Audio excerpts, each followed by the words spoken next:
I had a very interesting childhood, one that I thought was normal until a certain age. My mother, I was born in Kentucky, and then we moved, in which we moved around quite a lot when I was a kid. So you were always just, my mom had this, her feet were on fire and she had to move, so we moved constantly. So you were always the new kid, and that wasn't ever particularly pleasant. Then we moved to Florida, South Florida, when I was about 7 or 8.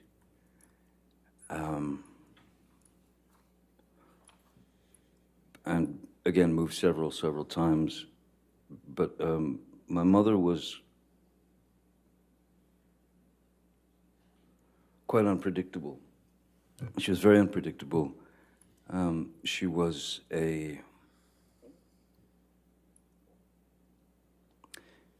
she had the ability to be as cruel as anyone can be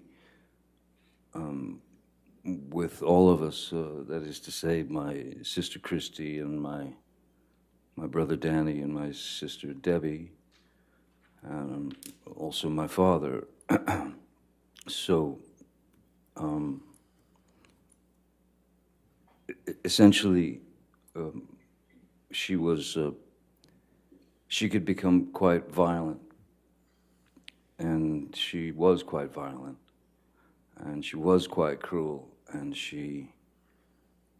and though there was physical abuse, certainly, which could be in the form of an ashtray being flung at you, it hits you in the head, or you'd get beat with a high-heel shoe or a telephone or whatever's handy. So in our house, there was no, we were never exposed to any type of safety or security. The only thing that one could do, really, was to try to stay out of the line of fire. I started to be able to observe, and I could start to see when she was about to head into a situation where she was going to get riled up, and somebody was going to get it. Generally, it was me. The various categories, I suppose, are there's physical violence, of course. There's physical abuse, to which she was. That was a constant. That was just a constant,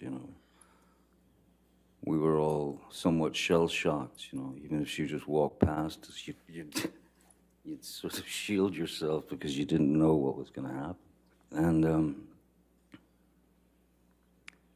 so there was the physical abuse, which was a constant. There was quite a lot of verbal abuse. There was quite a lot of name calling and bullying. Making fun of whatever defect one might have. If my brother wore glasses, so of course he was four eyes, and his teeth were messed up in the front, so he was buck-toothed as well. My sister Christy, which this is such a hideous psychological play. My father's parents were quite refined. My mother comes from Eastern Kentucky, which is where you grow up in shacks and hollers, you know. And my mother despised my father's parents, and my grandmother's name was Violet, and every now and again you would hear my mother just scream across the house, "Come here, Violet, get in here, Violet." And Christy, my sister, knew very well that that was a deep cut, psychologically, emotionally. But we had to take it. I mean, you just had to take the pain. I was born with a very strange, it was a very rare thing in my eye, as the back of the lens is spherical. Normally, is spherical. So in this eye is normal. This eye, I was born with a more conical lens, so my brain never learned to see out of my left eye, and they noticed when I was about 3, 4, 5, 3, 4, that I had a lazy eye, a wandering eye, and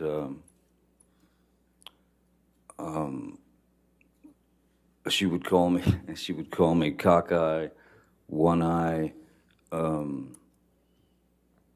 anything she could get to demean, humiliate.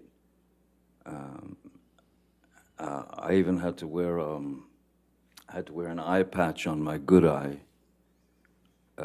to strengthen my bad eye, so that it would cease to wander. It was exercising the muscles of the eye, though the brain had never learned to see. So I still, my vision in my left eye is, I'm legally blind in my left eye. But so yeah, the verbal abuse, the psychological abuse, was almost worse than the beatings, because the beatings were just physical pain, and the physical pain you learn to deal with, you learn to accept it, you learn to deal with it. But the psychological and emotional abuse, that's what kind of tore us up, I think. My father was a very kind man. In fact, my father's still alive. He's a very kind man. He's a very quiet man. In fact, he's very shy. Not a confrontational person in any way. And when Betty Sue, my mother, would go off on a tangent toward my father, and of course in front of the kids it was no matter to her. He amazingly remained very, very stoic, and never, as she was rationing him with horrible things, he stood there and just looked at her while she delivered the pain, and he swallowed it. He took it. There was never one moment, never a moment when my father lost control and attacked my mother or hit my mother or even said even said a bad thing to my mother. The things that I witnessed were, there were a couple of times when it got too far, that I could see his eyes welling up as he was staring at her, saying nothing. And then the most that he would do is he would punch a wall. I once saw him punch a wall and shatter his hand because it wasn't drywall. It was proper concrete and steel wire and rebar and things of that nature. And but still, never touched her, never argued with her. He remained a gentleman. And to me, as a 5-year-old boy, I kept thinking to myself, I kept wondering why does he take it? How does he take this? And why doesn't he leave her? But he didn't, you know. He was able to maintain his calm and his composure. He was able to maintain his relationship with his children. He was a good man. He is a good man. I mean, out of I couldn't count the amount of fights that they had, but I know that I've seen my father strike a wall 2 or 3 times tops. Once when he broke his hand, but yeah, 2, 3 times at tops. You know, my father was not an abusive man. At the same time, my father was also, to some degree, at the mercy of Betty Sue. Because if he argued with what she wanted done, that would just turn into another barrage of hatred towards him. So I can remember my father coming home from work, and maybe I'd gotten a bad report card, or maybe I'd gotten in trouble at school, or something like that. And my father would arrive home from work, and the first thing she would say was, "John,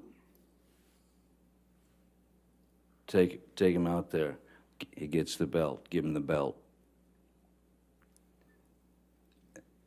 And he wanted to know what it was about, so he'd take me out to the garage, and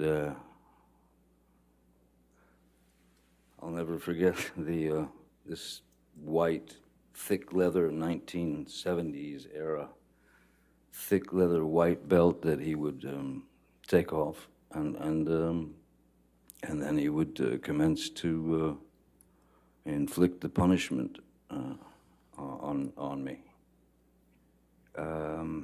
But interestingly, there was one time when my father,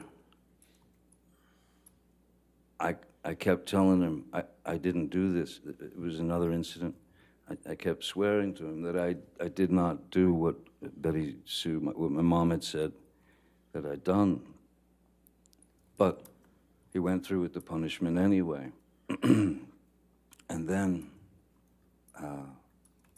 not long after, he found out that I had been telling the truth and that I hadn't done what my mom had said that I'd done. And he came to me and apologized to me for for having gone through with the whipping, you know, with the belt. And I have to say, my mom never did that. She couldn't. She knew what she knew. She was raised how she was raised. And I had no power to change what was inside of her, you know. When my father left, I didn't realize that he had left. He left for, I was 15. I had already left school, and I was a musician. I was playing in clubs and such. And he left for work one morning, just like every day, and was packing his car, and then he left. And then hours later, my mom, Betty Sue, came home from work. It was about 3:30 in the afternoon. And she walked in the door and stopped and just looked around like she felt something. And she just, I said, "What's wrong?" She said, "Your daddy's gone." I said, "Well, yeah, I seen him leave for work this morning." She said, No, he's gone. And she ran into their bedroom and into their closet, and I followed her, and she opened the door, and there was his rack of clothing and all his belongings were gone. And she was quite upset, and I took her car and drove to my father's work, and I sat down in front of him at 15, and I said, "Listen, seems as though somebody stole all your clothes out of the closet." And he said, "Yeah. He said, I'm done. I can't do it anymore. I can't live it anymore. You're the man. You're the man now." And those words didn't quite sit well with me. I didn't feel like I was ready to hear those words. But that's what I got. Then my mom went into a very, very dark place, a very deep, dark depression, as you can imagine. And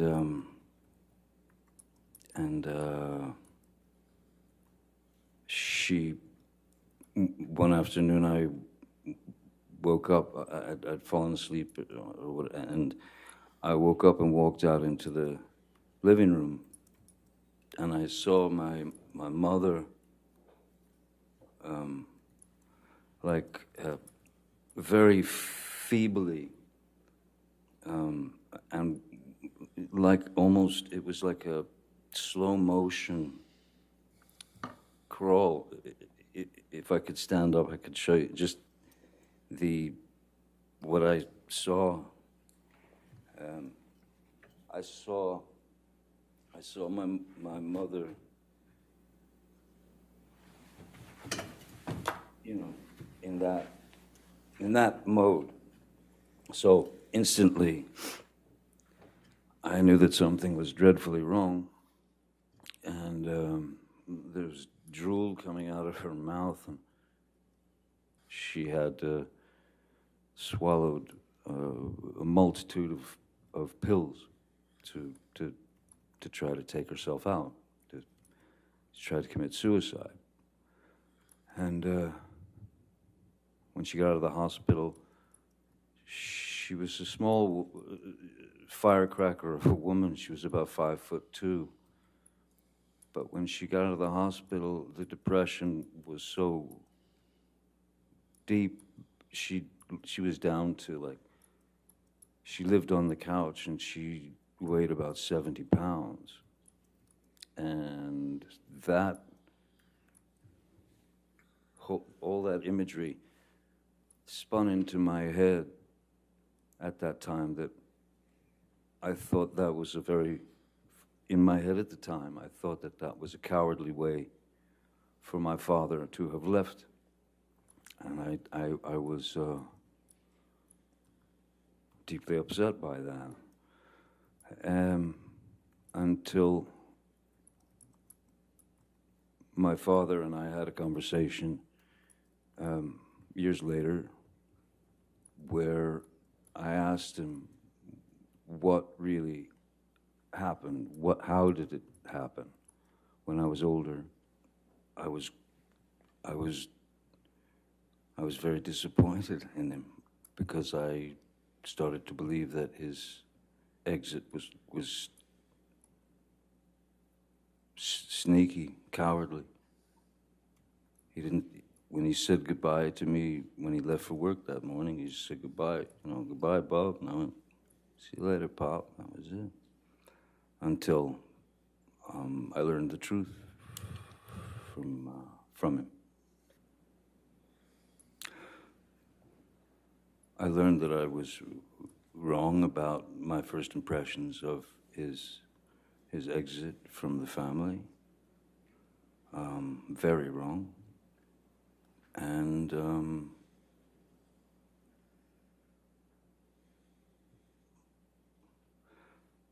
I'll tell you one thing that I learned that was one of the best lessons I believe I've ever learned in my life, ever could learn in my life, was based on my experiences as a child and what I'd seen and experienced. I knew exactly how to raise children when my girl Vanessa got pregnant. I knew exactly how to raise children, which was to do the opposite of what they did, of what Betty Sue did. Never raise your voice in front of the children, never.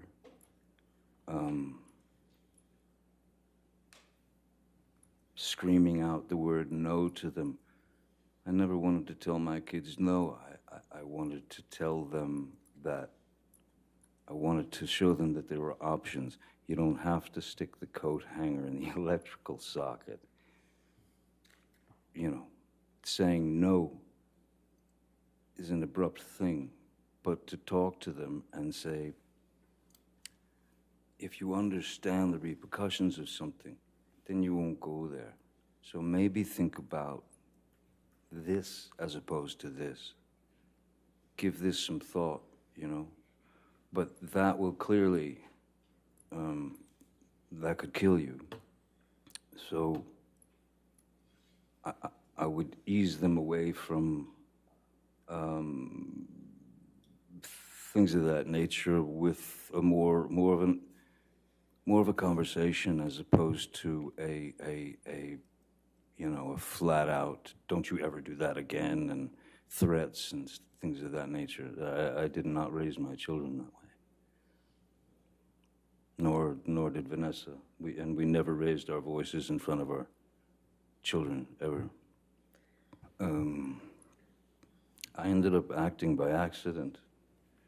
I was a musician, and I'd moved out to Los Angeles with my band when I was 20 years old. And then there were a couple of things that happened in the band where the band split up, and I remember I was filling out job applications, and then Nick, with a friend of mine who happens to be, he was an actor, less known then than he is now, Nicolas Cage.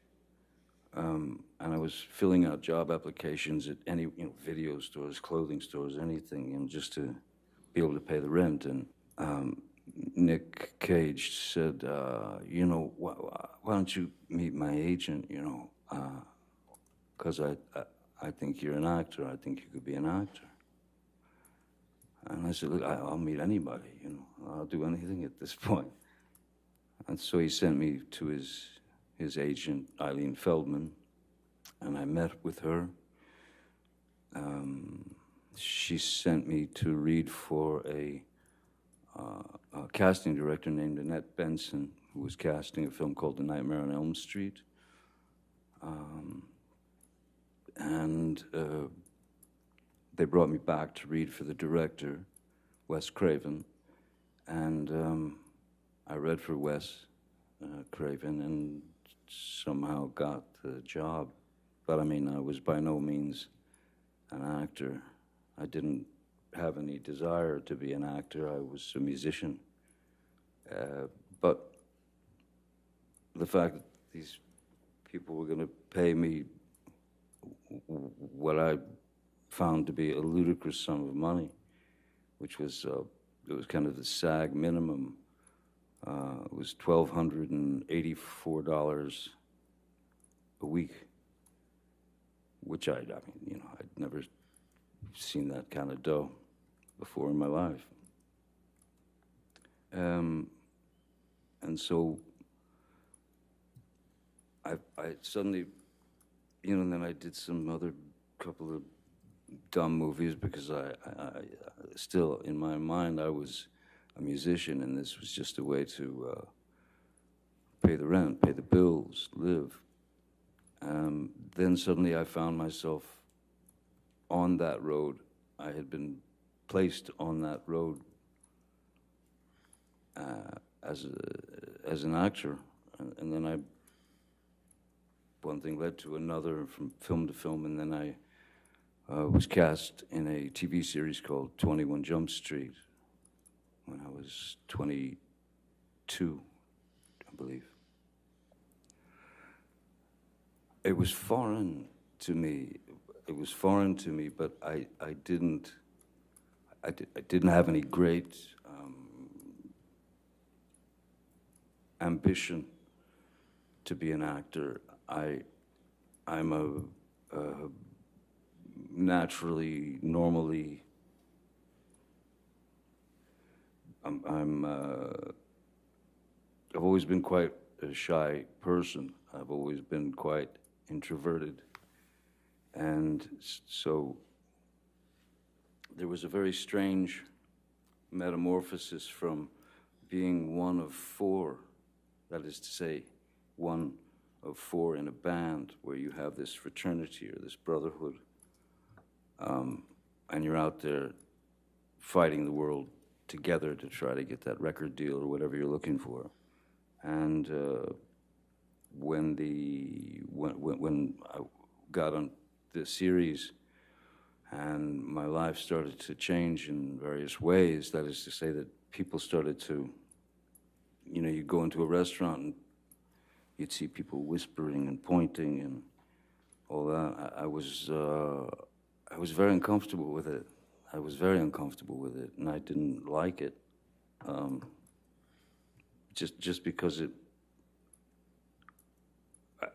I never wanted to be the lead singer and the guy out front and will get all the attention, and I didn't. So suddenly I was on my own, and I was having to deal with this newfound sort of notoriety, and it was odd. It was very odd, and it was. Yeah, it was a very uncomfortable thing. I mean, I don't think it's anything that one can get used to. I'm still not used to it now, and which I'm actually glad that I'm not used to it, because if I were, I don't think I'd be the same person that I am. Once I realized that that's the road that I was on, and that any attempt at going back to music would be it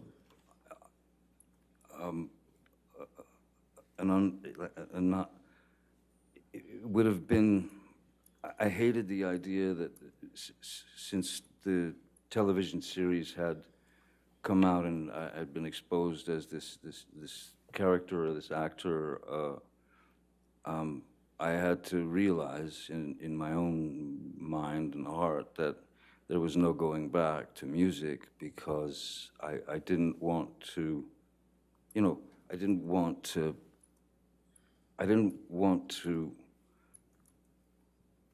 use whatever amount of success that I had attained from the TV series and that sort of thing, I didn't want to use that to influence,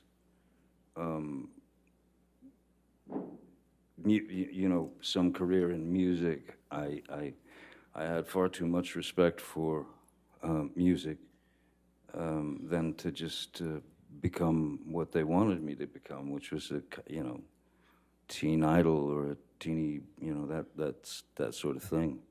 I fought that with everything in my being. So once I realized that music was no longer an option, then I began to study at various places. The Loft Studio, which is now long gone, in Los Angeles. I studied with some other teachers, Sandra Seacat. I read all the books that you could read, and all that was great, but you realize that the only way to learn, or the only way to learn how to, it's not act necessarily, the only way to learn how to react and behave, because it's just behavior and it's reaction, was to do it. It's on the job training, it's trial by fire. So I did my best to work up my own approach towards a character and such. I would say that the first film that I had done, that I really took, where I really felt, okay, I've done the work, I know what I need to do. I would say that was where I considered myself an actor, I suppose, was when Oliver Stone cast me in Platoon in 1986.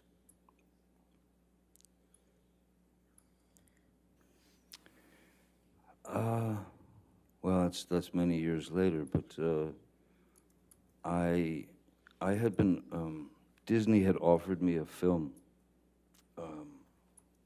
called Hidalgo, when it was about a man and his horse in the desert and stuff, and I read the screenplay, and I just didn't think it was for me, but I wanted to have a meeting with them because at that point I had a 2-year-old, two and a half year old daughter, and so, or three, and for 3 years I watched nothing but animated films, cartoons from Tex Avery to Bugs Bunny to that was all I watched with my little girl, and I received the screenplay for Pirates, and it was I somehow in my mind I saw this opportunity, like a way to mesh characters like cartoon characters. For example, Wile E. Coyote gets a boulder dropped on his head, and he's completely crushed. But they cut to the next scene, and he's just got a little bandage on his head. So I started thinking about the parameters that were available to cartoon characters, and if they were available to cartoon characters, and nobody ever asked a question. Whether you were 5 or 95, you didn't ask a question. Oh, Wile E. Coyote, of course he's still alive. So I tried to incorporate these kind of ideas into the character of Captain Jack Sparrow, so that so so, so that I could try to push those parameters and control the sort of suspension of disbelief, to be able to control the characters' actions, words, movements, and put them in a place where the things that he would do or say were so either ludicrous or mainly something that also something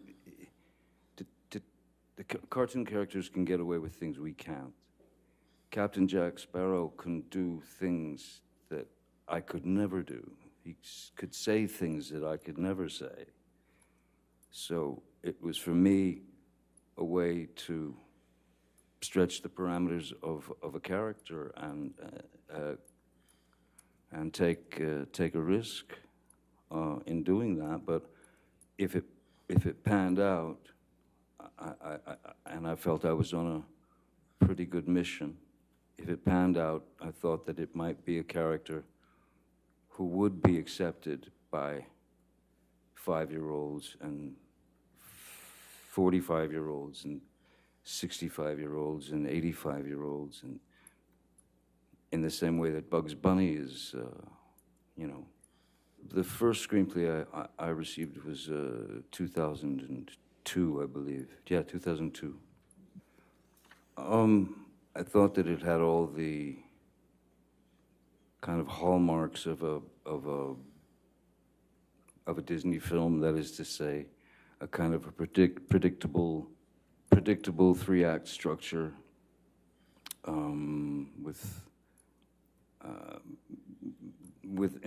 and the character of Captain Jack was more. He was more like a swashbuckler type that would kind of swing in shirtless and, you know, be the hero. And I had quite different ideas about the character, so I incorporated my notes into character and brought that character to life, much to the chagrin of Disney initially. Just, you know, in preparation, you know, the very same way that I've ever approached any character. You look for a back history. You base it on, you know, it could be anything. Like Edward Scissorhands, for example, I based on a dog that I'd had and newborn babies. My sister had a couple of new babies, and I watched them, you know, because I thought that Edward would see things from the sort of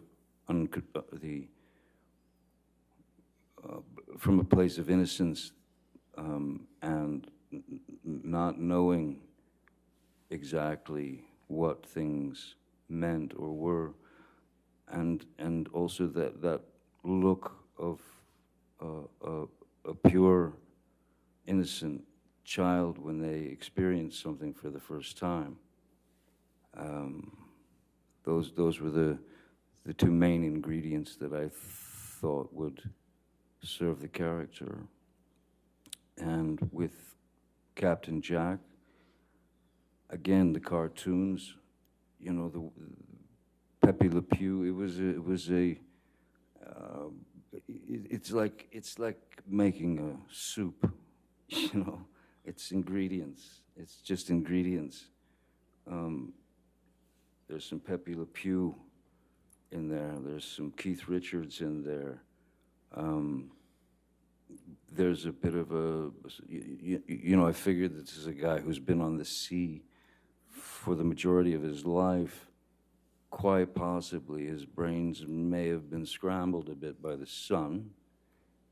And also I thought that he'd been on the sea for so long that he had his sea legs, but when he got on land, he just didn't have his land legs. So he could never quite stand still. I didn't see it. But I believe that the film, well, I mean, the film did pretty well, apparently, and they wanted to keep going, making more, and I was fine to do that, as it was. There's great freedom in being able to. It's not like you become that person, but if you know that character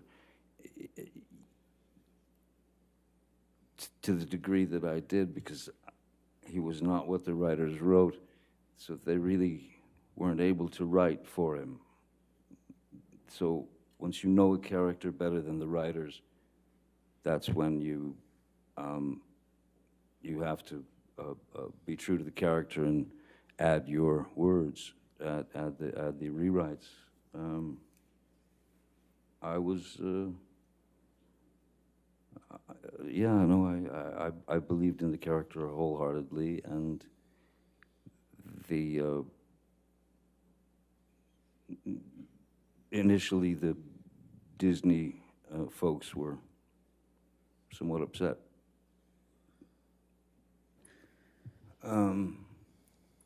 Though I'd been around for many years already, and people knew who I was and all that. After Pirates 1 came out, there was a completely different. It was a completely different way of life was being sort of. You know, my family and I were being plunged into. That is to say, you know, at our house in Los Angeles, you would have people trying to climb the gates to get into see Captain Jack Sparrow. You would have people trying to bust in the gates dressed as Captain Jack Sparrow. You would have and follow you and your family. So that was the moment when there was no other way but to we had to hire more security guards, and I was certainly worried for my kids' safety. And so then that's when instead of just the one guy, there became several security people, because I wanted to make sure that my kids were safe when they went to school, or when they went to Disneyland, or when they went to the mall, or whatever. So yes, more security, and then just getting followed, by hordes of paparazzi and things like that. It's I've had worse jobs, certainly. I can't complain about it. But yeah, after a while you realize that anonymity has left the building a long time ago. Anonymity's gone. And that's an odd thing to deal with. When you you can't just drive down to the diner and get a cup of coffee or something. It's not possible. It turns into something else altogether. So it's acceptance, and of course there's a bit of sacrifice involved. I can't complain about the work that I've been given. I can't complain about any of that. I have no right to. But it does make you have to think very creatively with when you've got little kids, about how to take them to the park, or to the swings, or to the this or that, or movie, or it becomes a strategic mission, and that's what happened after Pirates. Vanessa Paradis, the mother of my children, who we were together for 14, 15 years. Myself, our daughter Lily Rose, and our boy Jack. There have been more films prior to that. I mean, a number of films prior to that. So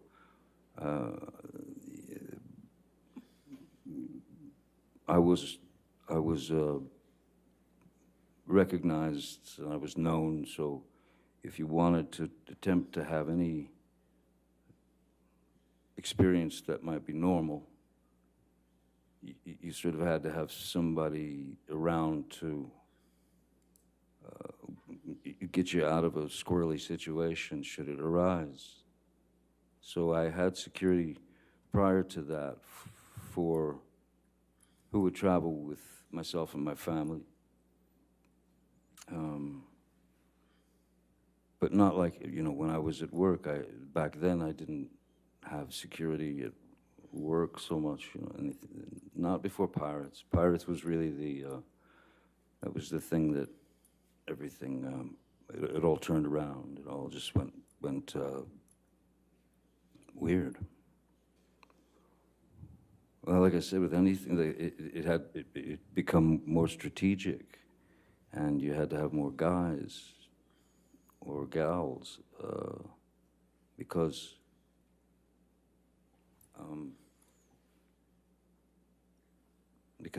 if Vanessa, for example, she worked in France quite a lot, and if she was in France,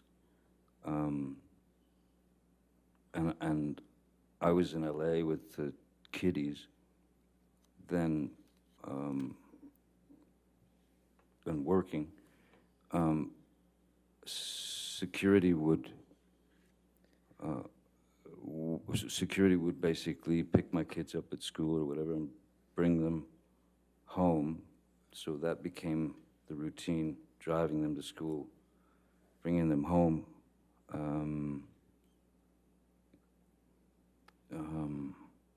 So yeah, and then if I went somewhere, it just, the security guards kind of multiplied, because you needed to protect your street, your house, your kids.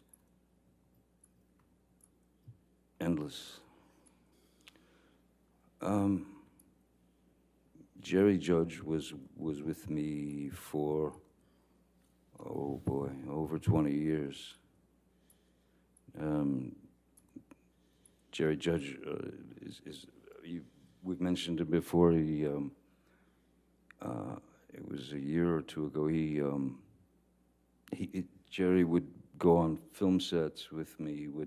He would do reconnaissance missions. That is to say, he would go to a country before we would go there, make sure all the hotel rooms were all taken care of and such. Or when I went on tour with, say, the Hollywood Vampires, which is a band that I played with, he would come on the road with me with another security guard. So there was Jerry Judge, there was Malcolm Connolly, who's been with me for 20 years or more, Leonard Damian, Sean Bett, Travis McGivern, Mark Gibbs. I mean, there are a few. Jerry has gone on to somewhere else. Jerry passed away from cancer, so Jerry made his exit. But the majority of those, no, I believe all of those fellas are still with me, yes. I believe it was two 2 years ago, roughly, maybe a little less than 2 years ago. Now that Jerry is, Jerry and Malcolm had worked together for a very long time, so I'd met Malcolm through Jerry.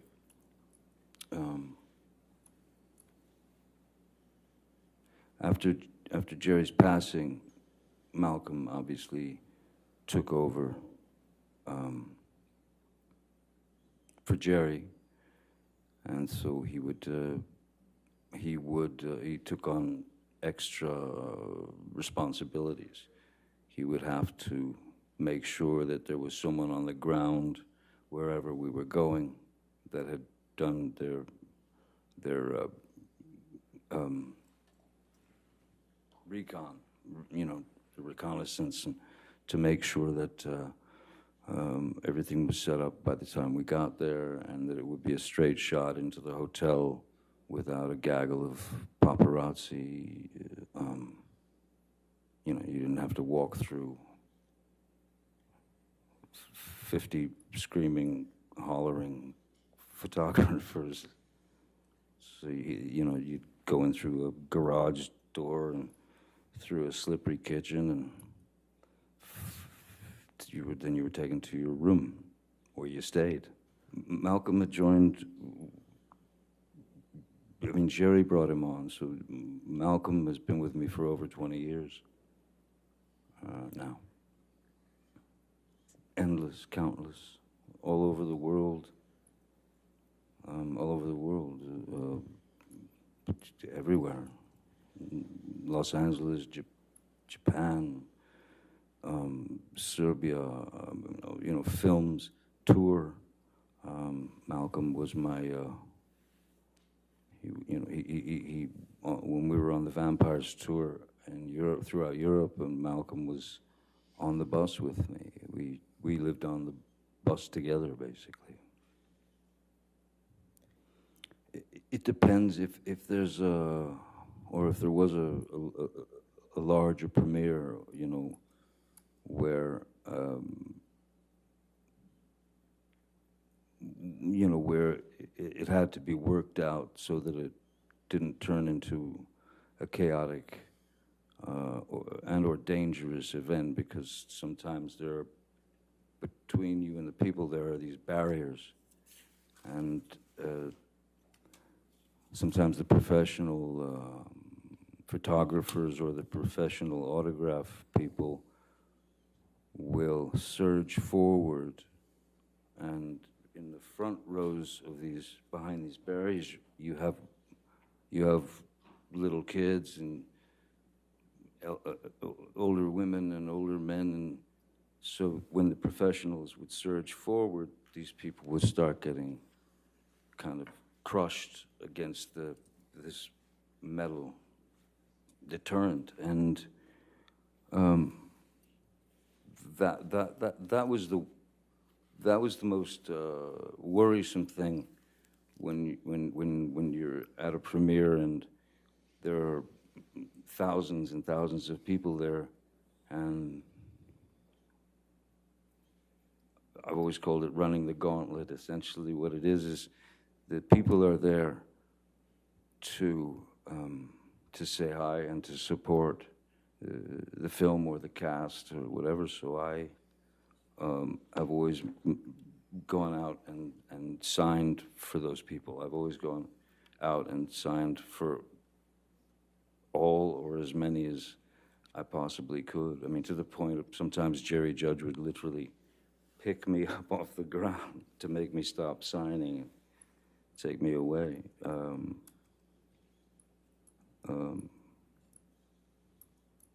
So,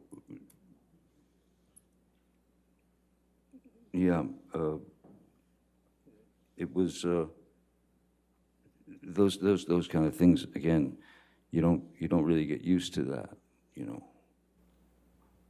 My kids are now 20, 23. Leonard Damien's been with me, I believe, roughly the same time as Mr. Bett, somewhere in the neighborhood of 16, 17 years. yeah, I can't be precise, but they were very young. My children were very young when they joined the team, which was really after Pirates was released in 2003, the first. Leonard, Damien, and Sean Bett for quite a while were both sort of assigned, as it were, to my kids, taking them to school, picking them up from school if Vanessa and I were unable to do it, or even if we were there, we would drive with them to take the kids to school. And over the years, obviously, your children, my children have taken quite a shine to them, and they've become like another set of parents in a way. Travis, I believe, a little bit less than that. I believe. I couldn't really speculate. If it's a little less, maybe it's 13 years, or I don't know. I would never complain about the repercussions, let's say, or yeah, the repercussions of the success of that film.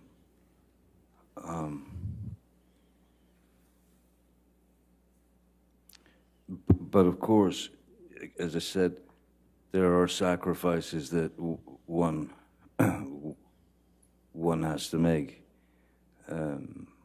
Sacrifices that you're not nearly ready for.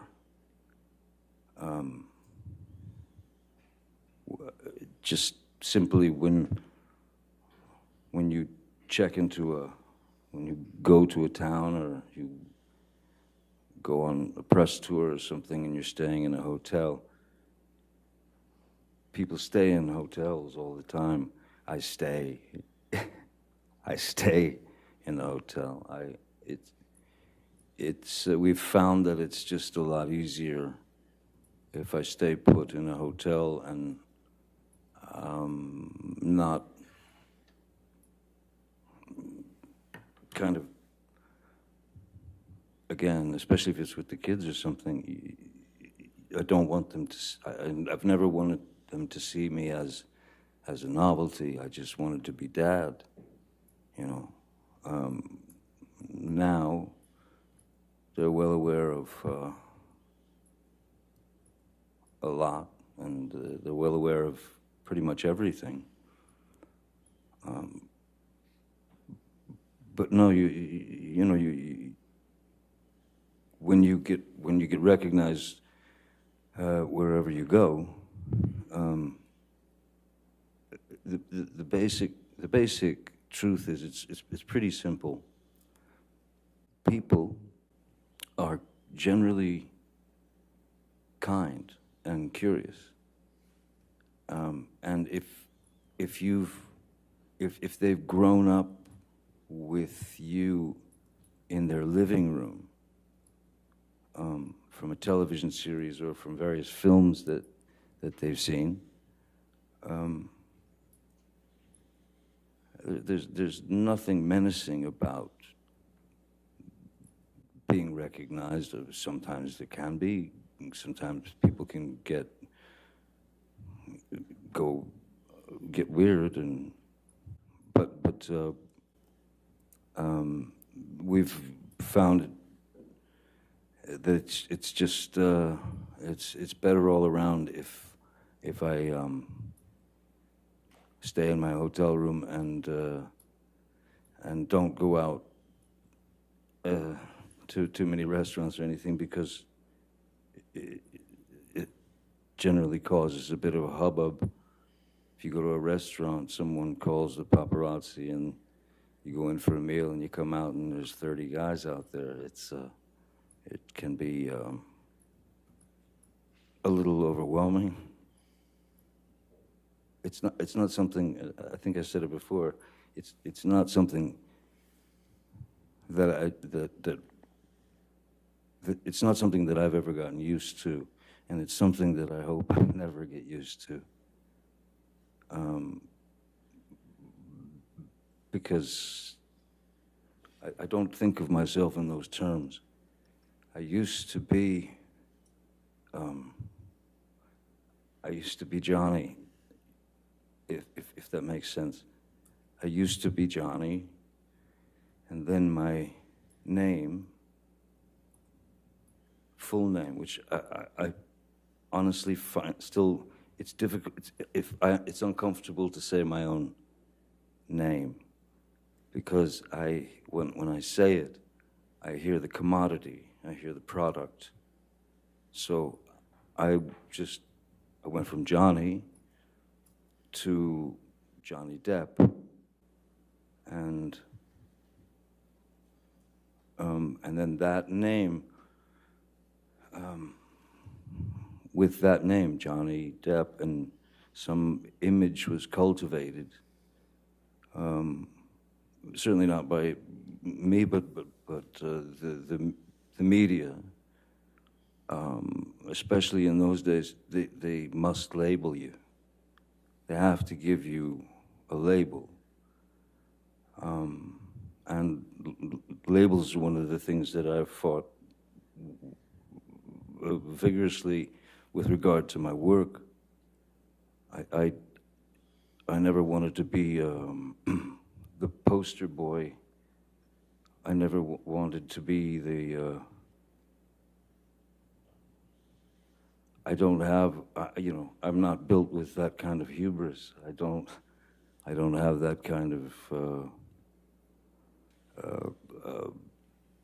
confidence. I can do virtually anything playing a character. I can become the character in my work, and that character may be able to spit out 100 words a minute, but me, myself, Johnny, I cannot. So therein lies the difference, Well, I've remained a musician. I've been a musician. I started playing the guitar when I was 12 years old, and that saved my life, because I locked myself into in my bedroom at the age of 12,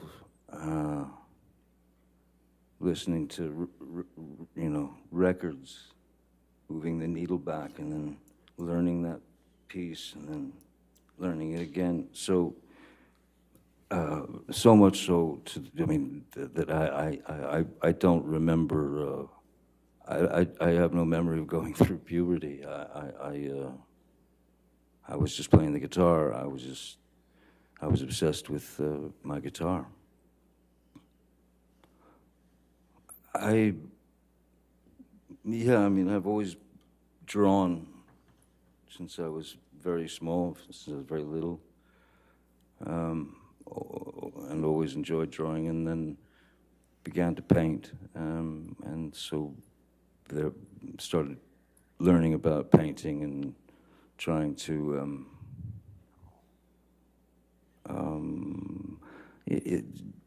I suppose different ways of expressing oneself, different ways to release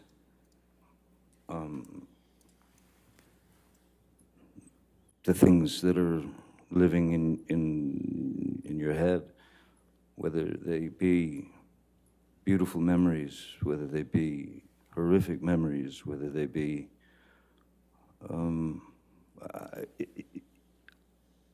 I have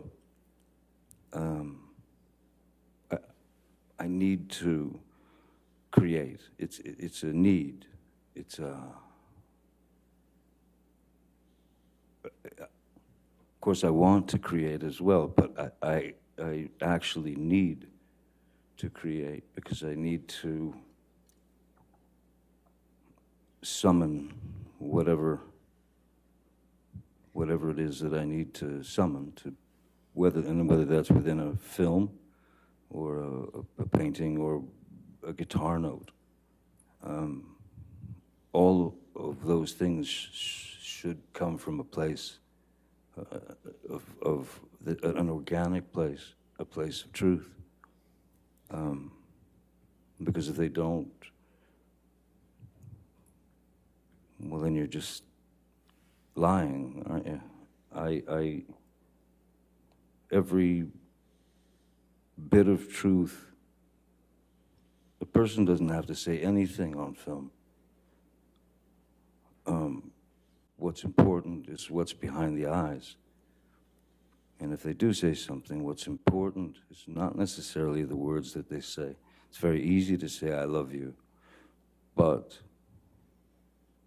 what brings it into the realm of truth is what's underneath it, what's not being said, the subtext, if you will. So, any artistic or creative venture, any film, anything that I do, that's where I'm coming from. That's my approach. When I was young, when I was about 12 years old, my elder brother, Danny, walked into my room and ripped the Peter Frampton record off my record player, threw it across the room, and said, you gotta stop listening to this stuff. And he put this record on, and it started, and I'd never heard anything like it. It was called Astral Weeks by Van Morrison. So I'm a kid, 12 years old. So my brother had turned me on to Van Morrison, then he turned me on to soundtracks like Clockwork Orange or Last Tango in Paris. He turned me on to books by Jack Kerouac. He turned me on to books by Ginsberg, Philip K. Dick. Salinger. The whole James Joyce, the whole Hemingway, the whole thing. So, so I became very interested in vocabulary and the unique voices of these writers. And then I started reading people like Tom Robbins and Hunter S. Thompson, and then ended up becoming very close friends with Hunter Thompson for the last 10, 12 years of his life. And Hunter's writing, of course, because of the amount of time I spent with him, it has influenced my writing greatly. Hunter was known for inventing a thing called gonzo journalism, which is it's the author putting himself in the situation as opposed to writing it from the author's point of view. He writes it with him in it. And there are great embellishments, and embellishments are great sort of ways that he would twist things and express his feelings, and so he became a huge hero, of course, to me, and a great friend. In my texts and in my emails, or sometimes just even in my writing,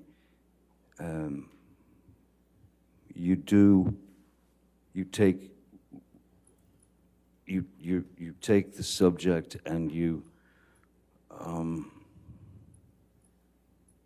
try to express it in your own vernacular, and in that, as, for example, with the text messages that I apologize that everyone's had to experience. I am ashamed of some of the references made. I'm embarrassed that at the time, the heat of the moment, the heat of the pain that I was feeling, went to dark places. There is no, if you're writing, there is no set place that you have to stay in. You can travel, and sometimes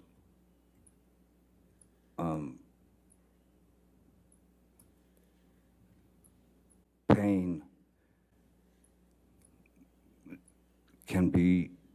has to be dealt with humor, and sometimes dark, very dark humor. I grew up watching Monty Python, you know, so yes, it can tend to get into dark humor. It can tend to get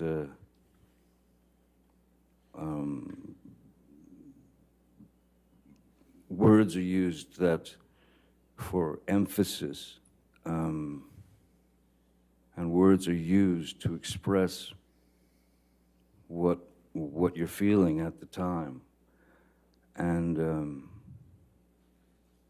it's just like growing up. You learn from those mistakes, you learn from those things, and you move forward, you know? And that's how you start to understand your own vernacular and what's important, you know, what's necessary and what's not necessary. I tend to be quite expressive in my writing, and after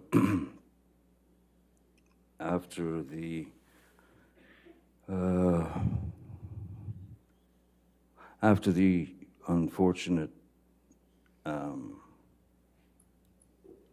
words of Ms. Heard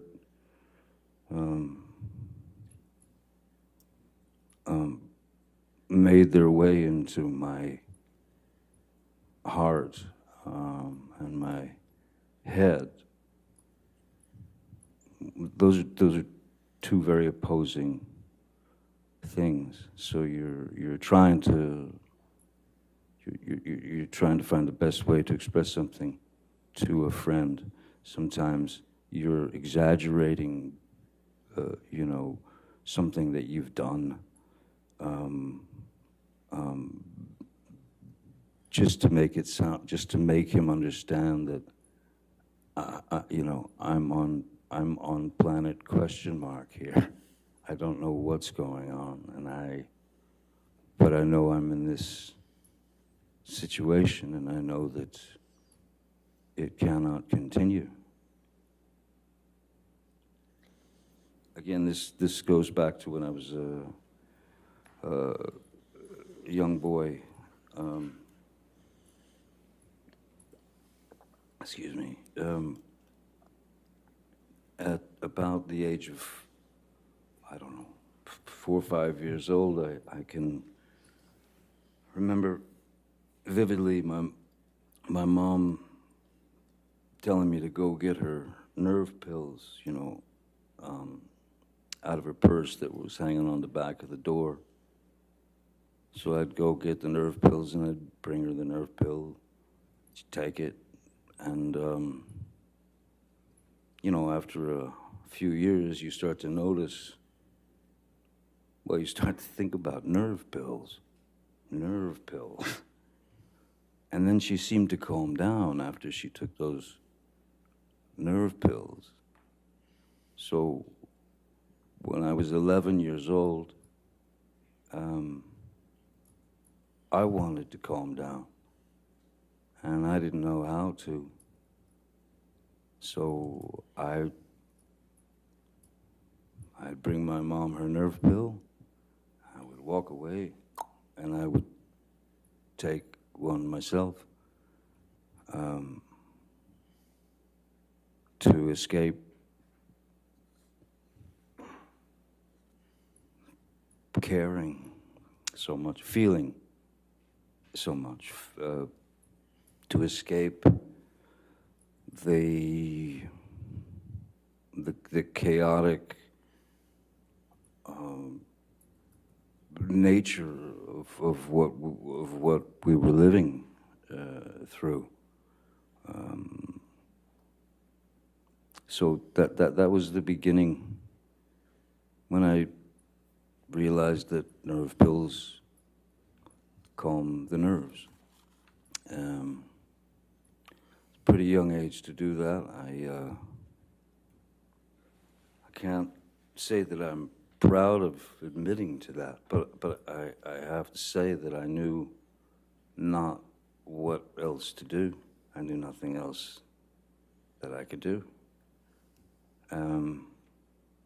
So as we were all growing up, there was always those kids who would say, let's party. Let's go party. I want to party. I've never used the word party in my life. I've never taken any substance for a party.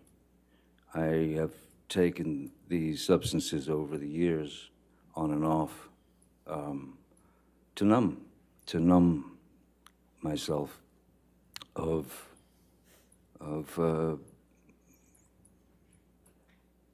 the ghosts, the wraiths that were still with me, and from my youth. So I needed, everything. It was just self-medication. One of those get me out of here moments, and where you want to escape from is your own brain, your own head. Having started with my mother's nerve pills at 11, of course, that's around the age that you're introduced to marijuana. You're introduced to, and also depending on where you're living and who you're associating with and who's around the neighborhood.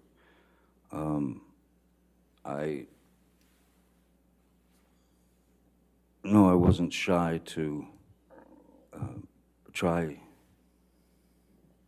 a substance to see if the effect of it would maybe even take a bit more of the edge off. So I started at 11, and I even mentioned this in an interview in TV Guide, if anyone remembers TV Guide, in 1989, where I was asked by the journalist why I believed that kids who were watching the show, 21 Jump Street, about police officers in school as undercover cops, but as students, I was asked why these kids or whoever should believe me or trust me or listen to me, and I said, look, I could, because I've experienced it, and I can tell them that there is no future in it, that there's nothing but a kind of a postponing of the inevitable. That one day you're going to have to face those feelings. One day you will meet those, let's call them demons, from your youth. So I was straight up, open and honest at that time in a very, I mean, TV Guide was it was right at the register when you checked out at the grocery store. It was like the most popular thing, and it was a very straight little magazine. But I told them I'd pretty much done all the drugs that I was aware of by the time I was 15 years old, and which was true. Now, that doesn't mean to say that I continued into that, you know, forest of possibilities with regard to substances. I wasn't dropping acid every 5 minutes. I wasn't. There were many years that I didn't touch a substance and no drugs. There were many years that I didn't have a drink. So it's, as I said, it's never been for the sort of party effect. It's been for trying to numb the things inside that have that can plague someone's who's experienced trauma. But the characterization of the characterization of my substance, quote unquote, substance abuse that's been delivered by Ms. Heard is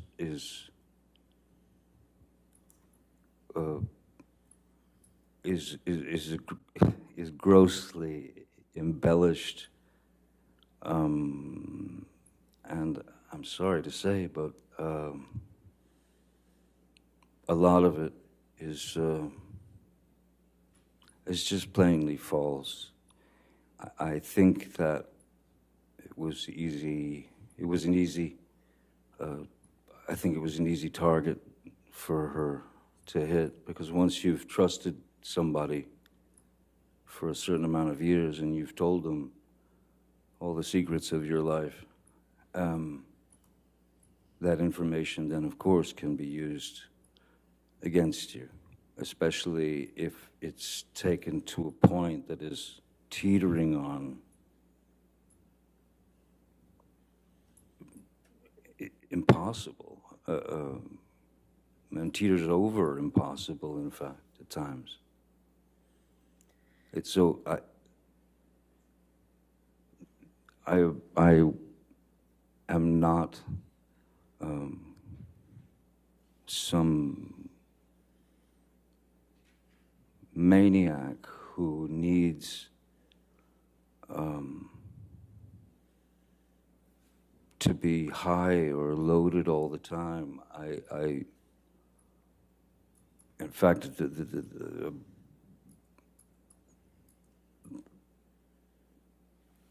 in Australia, from before Australia and in Australia, I had been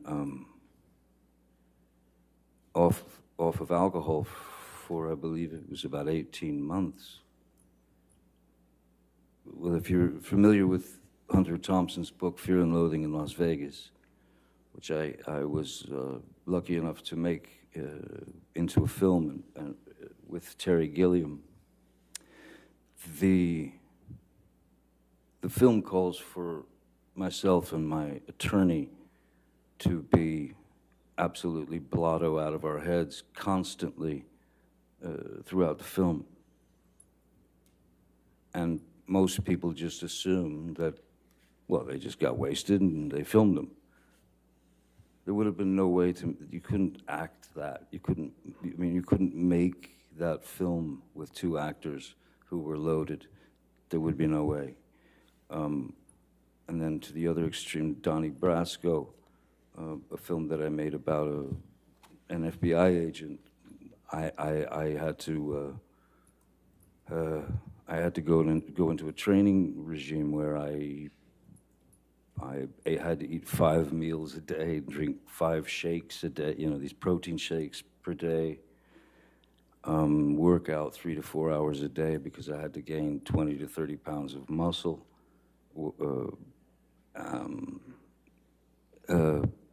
There was certainly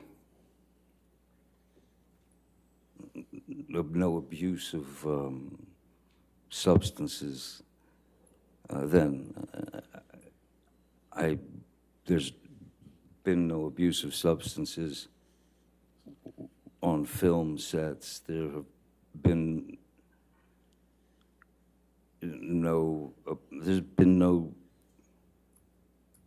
there's been no moments where I would have been considered out of control. Never. In fact, it's not been mentioned. I'm sure they don't want to mention it, but I remember that because when I was with Ms. Heard and her friends, and we were all drinking wine, and I smoking marijuana,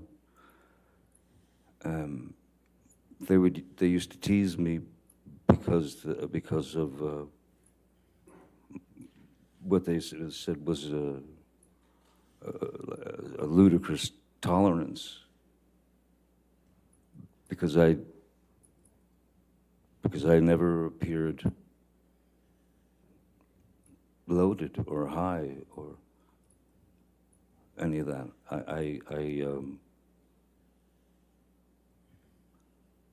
Even if I felt a little spinny, no one would have ever known. You know. Roxycodone, or Roxycontin, which is it's an opiate. It's I think oxycodone has the opiate and then some pain, like paracetamol or something, and then the Roxys are just the opiate, as far as I remember. And when I was working on Pirates 4, and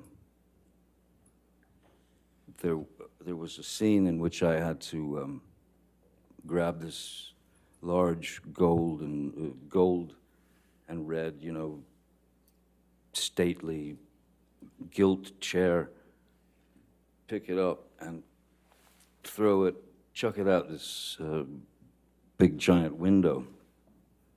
And so I did it, and as I swung around to throw the chair out the window, I felt this immediate electricity from the bottom of my spine down my left leg, and it was like an electricity that burned. So I had obviously it was sciatica, so I had obviously pinched something, done something. So I saw a chiropractor or a kine or whatever. I saw chiropractors, and to no avail.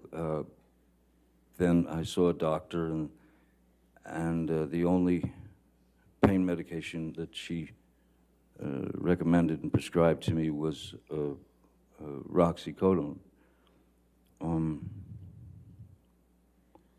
And there was a part of me that was a little bit worried, just in the sense that I know I've witnessed friends and people over the years who have who've had problems with heroin, you know, and I didn't want to get bit by that snake, and I started taking the Roxys, and I was bit by the snake, and then before you know it, that monkey is on your back to stay. And it's not like you take those pills to get high. You take them to, once the addiction has grabbed hold of you, you're not taking those pills to get high. You're taking those pills to get well, or to get better. Because if you're without the pill, your body will start to go into various you'll withdrawals, and so I was on the Roxys for a number of years, 4 or 5 years, I think, maybe more. I don't know, but the key was that if you take 2, you will be what they call on the knot. You will be that. You will just drop into sleep.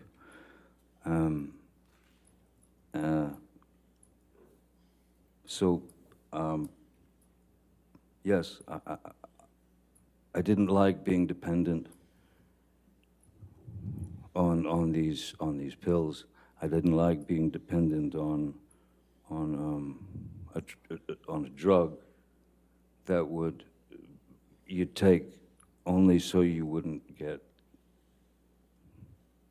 withdrawals. That's what it becomes. It's like a junkie. The reason why so many, well, now there's a huge fentanyl problem, but the reason why junkies generally, why they end up overdosing, is because they're looking for the first high again. And you don't get that.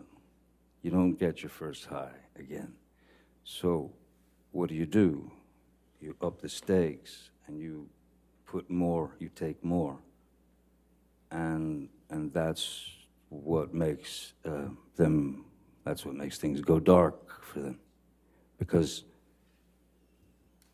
they overestimated the amount that their body could tolerate, and they go blue and they die. So, yeah, didn't want that. Once you've been bit, you'll be bit again. So no, even with my finger, I think that it was like Motrin 800, but no opiates.